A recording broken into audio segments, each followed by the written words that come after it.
श्री गुरु तेग बहादुर साहिब के 350वें शहीदी दिवस को समर्पित पंजाब सरकार की श्रद्धा और सत्कार से भरपूर पहल। पंजाब के 23 जिलों में गुरु साहिब के जीवन और बलिदान को दर्शाते light and sound show Srinagar, Gurdaspur, Faridkot और तख्त श्री दमदमा साहिब, तलवंडी साबो से अनंतपुर साहिब तक 4 महान नगर कीर्तन तथा 23, 24 और 25 नवम्बर को अनंतपुर साहिब में होने वाले भव्य समागमों में मुख्यमंत्री सरदार भगवंत सिंह जी मान की ओर से सभी को नतमस्तक होने का हार्दिक अनुरोध। आइए अपनी अटूट श्रद्धा और सत्कार के साथ इन समागमों का हिस्सा बने। अस्सलाम वालेकुम नाज़रीन, आज 21 नवंबर है। मैं आपका दोस्त नदीम अकरम हाजिर हूं मिडल ईस्ट की 10 बड़ी खबरों के साथ, जहां इजराइल के प्रधानमंत्री नेतन्याहू का बड़ा बयान सामने है। उसने कहा कि सऊदी को मिलने वाला F-35 इजराइल जितने एडवांस नहीं है और अमेरिका उनकी फौजी बढ़त बरकरार रखेगा। वहीं सीरिया में STS और कुर्दिश SDF के दरमियान फिर तगड़ी झड़पें हैं, भारी फायरिंग और मोर्टार शेलिंग जारी है। वहीं ब्राजील के COP30 समिट में भीषण आग लग गई है और लपटें बेकाबू हो चुकी है। ये तमाम बड़ी खबरें आपके सामने होंगी, जहां पहली खबर अपनी स्क्रीन पर देख सकते हैं। दोस्तों, मिडल ईस्ट की सियासत में एक और बड़ा इशारा आ गया है। इजरायली प्रधानमंत्री नेतन्याहू ने आज साफ तौर पर कहा कि सऊदी अरब को मिलने वाला F-35 लड़ाकू जहाज इजराइल वाले मॉडल जितने एडवांस नहीं है। नेतन्याहू का दावा है कि अमेरिकी secretary of state Marco Rubio ने उन्हें यकीन दिलाया है कि अमेरिका हमेशा इजराइल की क्वालिटी मिलिट्री एज यानी फौजी बढ़त को कायम रखेगा। यानी साफ है कि सऊदी अमेरिका डिफेंस डील जितनी भी बड़ी हो, इजराइल की मिलिट्री सुपरियोरिटी की खतरा नहीं होने दिया जाएगा। और यह पॉलिसी है जिसके जरिए अमेरिका हर हाल में इजराइल को रीजन में नंबर 1 सैन्य ताकत बनाए रखना चाहता है। मगर सवाल यह है, क्या इस फैसले से सऊदी अमेरिका रिश्तों में तनातनी बढ़ेगी? और सबसे अहम, क्या इससे मिडल ईस्ट में हथियारों की नई होड़ शुरू हो जाएगी? वहीं आप दूसरी खबर देखिए, सीरिया में नई झड़पें। दोस्तों, सीरिया में इस वक्त बड़ी खबर आ रही है, जहां HTS क़यादत वाली फोर्सेस और कुर्दिश SDF यूनिट के दरमियान फिर से तगड़ी झड़पें शुरू हो गई हैं। मकामी रिपोर्ट्स के मुताबिक दोनों तरफ से भारी फायरिंग, मोर्टार शेलिंग और स्नाइपर पोजीशंस इस्तेमाल हो रहे हैं। STS का कहना है कि SDF ने उनकी पोस्ट के करीब गैर कानूनी हरकत की। वहीं SDF का इल्जाम है कि HTS ने पहले हमला किया। ये झड़पें उस वक्त हो रही हैं जब पूरा इलाका पहले ही गैर स्थिर है। तुर्की के ड्रोन स्ट्राइक, अमेरिकी मौजूदगी और सीरियन हुकूमत की दखलंदाजी हालत और पेचीदा बना दी है। सबसे बड़ा सवाल, क्या यह टकराव किसी बड़ी लड़ाई का आगाज है या फिर सीरिया के नक्शे पर एक और नया मोर्चा खुलने जा रहा है? वहीं आप तीसरी खबर देखिए, ब्राजील में लगी भीषण आग। दोस्तों, ब्राजील के शहर बेलिम से एक बड़ी खबर सामने आ रही है, जहां COP30 क्लाइमेट चेंज समिट के वेन्यू पर अचानक भीषण आग भड़क उठी। मौके पर मौजूद लोगों का कहना है कि आग बहुत तेजी से फैली और देखते ही देखते पूरा सेक्शन धुएं से भर गया। फायर ब्रिगेड की गाड़ियां वहां पहुंच चुकी हैं। आग पर काबू पाने की कोशिश की जा रही है। अभी तक आग लगने की वजह साफ नहीं है, लेकिन जिस समिट का मकसद दुनिया को मौसमी तब्दीली से बचाना है, उसी वेन्यू पर यह हादसा अपने आप में एक बड़ा सवाल करता है। दुआ यही है कोई जानी नुकसान ना हो और जल्द से जल्द इस आग की असल वजह सामने आए। वहीं आप चौथी खबर देखिए, लेबनान में गम का मंजर। दोस्तों, लेबनान के सैदा शहर से दिल दहला देने वाली तस्वीरें सामने आ रही है। एनएल हाईवे रिफ्यूजी कैंप पर 2 दिन पहले हुए इजरायली हमले जो लोग शहीद हुए, आज उनके जनाजे निकाले गए। मातम में डूबे हजारों लोग अपनों को ताबूत उठाए हुए इन्नलिल्लाही की सदाओं के साथ सड़कों पर चल रहे थे। महिलाएं, बच्चे, बुजुर्ग, हर चेहरा गम से भरा है, हर दिल टूटा हुआ है। मकामी लोगों का कहना है कि इजराइल स्ट्राइक ने कई मासूम मारे गए हैं और रिफ्यूजी कैंप पूरी तरह दहशत में है। यह मंजर सिर्फ लेबनान का नहीं है, बल्कि पूरे मिडल ईस्ट के जख्मों की याद दिलाता है। दुआ यही है कि अल्लाह इन शहीदों को जन्नत में जगह दे और उनके घर वालों को सब्र। वहीं आप पांचवी खबर देखिए, बेरूत पर मंडराया इजरायली लड़ाकू जहाज। दोस्तों, लेबनान की राजधानी बेरूत के साउर्दुन सरबब से अभी अभी एक बड़ी खबर आई।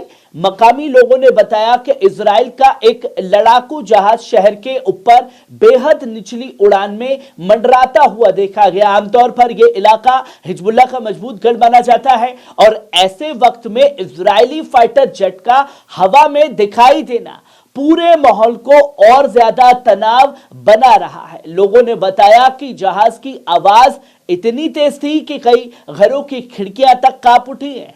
ये उड़ान सिर्फ सर्विस लॉन्च थी या किसी बड़े ऑपरेशन का इशारा अभी साफ नहीं है, लेकिन एक बात तय है कि मिडल ईस्ट में हालात हर गुजरते दिन के साथ और पेचीदा होते जा रहे हैं। वहीं आप छठी खबर देखिए, फिलिस्तीनी फायर फाइटर जुटे। दोस्तों, मकबूजा वेस्ट बैंक से आज एक और दर्दनाक खबर सामने आई। रामला के उत्तर पूर्व में अबू फला गांव में इजरायली बस्ती परस्ती फिलिस्तीनियों की फार्म लैंड में आग लगा दी। मकामी लोगों का कहना है कि रात के अंधेरे में कई बस्ती परस्तों ने खेतों पर धावा बोला, पेड़ों पर पेट्रोल छिड़का और देखते ही देखते पूरा इलाका आग की लपटों से भर गया।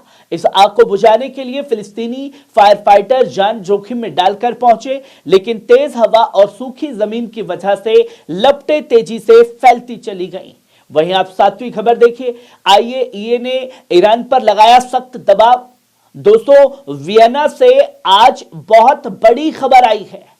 IAEA की 35 देशों वाली बोर्ड एक सख्त प्रस्ताव पास किया जिसमें ईरान से कहा गया है कि वो अपने इनरिच यूरेनियम स्टॉक और उन न्यूक्लियर साइट्स की हालत की जानकारी फौरन दे जिन्हें जून में इजराइल और अमेरिका ने बमबारी में निशाना बनाया था। यह प्रस्ताव दरअसल IAEA के मेंटेन को दोबारा मजबूत करता है, यानी एजेंसी अब ईरान के न्यूक्लियर प्रोग्राम पर और गहराई से रिपोर्ट करेगी। अमेरिका, ब्रिटेन, फ्रांस और जर्मनी का कहना है कि ईरान को बिना देरी एक्सेस और जवाब देना होगा ताकि भरोसा बहाल हो सके। लेकिन दूसरी तरफ ईरान ने साफ चेतावनी दी है, अगर यह प्रस्ताव पास हुआ तो हमारे ताउन पर इसका बुरा असर पड़ेगा। 19 मुल्कों ने इसके हक में वोट दिया, रूस, चीन और नाइजर ने इसके खिलाफ, जबकि 12 देशों ने इससे परहेज किया है। वहीं आप आठवीं खबर देखिए, यूरोप ने सूडान के RSF deputy chief Abdul Rahman के ऊपर पाबंदियां लगाई। दोस्तों, यूरोपियन इत्तेहाद ने आज सूडान की रैपिड सपोर्ट फोर्स के डिप्टी कमांडर अब्दुल रहमान हमदान दकलू की पर नई सख्त पाबंदियां लगाई हैं। RSF ने आम नागरिकों पर जानबूझकर हमले, नस्ल की बुनियाद पर कत्ल और जिनसी तशद्दुद को हथियार की तरह इस्तेमाल किया, जो जंगी जुर्म है या इंसानियत के खिलाफ जुर्म हो सकते हैं। इन पाबंदियों में यूरोप में सफर पर पूरी पाबंदी और दखलू की माली असासे फ्रीज करना शामिल है। तीसरी, यूरोप ने यह भी कहा कि अगर जरूरत पड़ी तो सूडान को स्थिर करने वाले हर शख्स और संगठन पर पाबंदियां लगाई जाएंगी। साथ ही यूनियन ने इंटरनेशनल क्रिमिनल कोर्ट और UN फैक्ट फाइंडिंग मिशन की पूरी हिमायत करते हुए कहा कि जुर्म करने वालों की जवाबदेही तय होनी चाहिए। वहीं आप नौवीं खबर देखिए, ईरान ने IAEA के साथ काहिरा समझौता औपचारिक तौर पर खत्म कर दिया है। दोस्तों, ईरान ने आज एक बड़ा और सियासी तौर पर बेहद अहम कदम उठाया है। ईरानी वजीर खारजा अब्बास अरकाची ने ऐलान किया कि IAEA के साथ काहिरा समझौता अब आधिकारिक तौर पर रद्द कर दिया गया है। उन्होंने बताया कि IAEA चीफ रफाइल ग्रोसी को एक रस्मी खत भेजकर सूचित किया गया कि यह तफाहुम अब मौजूद नहीं और रस्मन पूरा हो चुका है। अरकाची ने कहा कि यह समझौता तो उसी वक्त अमली तौर पर खत्म हो गया जब यूरोपीय तिकड़ी और अमेरिका ने सुरक्षा परिषद में ईरान पर पुराने पाबंदियों को दोबारा लगाने की कोशिश की, जो उनके मुताबिक एक गैर कानूनी कदम था। उन्होंने इल्जाम लगाया कि यूरोपीय मुल्क और अमेरिका ईरान की नेक नियति को नजरअंदाज कर रहे हैं, IAEA की साख को नुकसान पहुंचा रहे हैं और एजेंसी ईरानी ताउन का पूरा माहौल बिगाड़ रही है। वहीं आप आखिरी और 10वीं खबर देखिए, सीरिया के रक्का में फिर भड़की तगड़ी झड़पें। दोस्तों, उत्तरी सीरिया से आज शाम बहुत बड़ी और हिंसक झड़पों की खबरें सामने आई।